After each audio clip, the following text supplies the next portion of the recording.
মামা, তোমার সেই ভাইরাল ডায়লগটা আর একবার একটু দাও তো। ডাক্তার সাহেব, স্ত্রীর ডেলিভারির সময় স্বামীকে ডেলিভারি রুমে যেতে দিন, যাতে সে কোনোদিন বলতে না পারে তুমি আমার জন্য কি করেছো। যখন সে তার প্রসব বেদনার যন্ত্রণাটা দেখতে পাবে, তখন সে বুঝতে পারবে তাকে বাবা ডাক শোনানোর জন্য একটা মেয়ে কতটা কষ্টের শিকার হয়।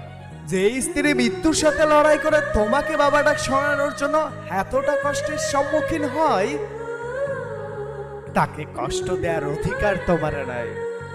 নারী, তুমি পারো বটে, শত অবহেলা সহ্য করার পরও তারপরও সকলকে খুশি করার জন্য আপ্রাণ চেষ্টা করে যাও। সবকিছু কত সহজেই ভুলে যেতে পারো তুমি।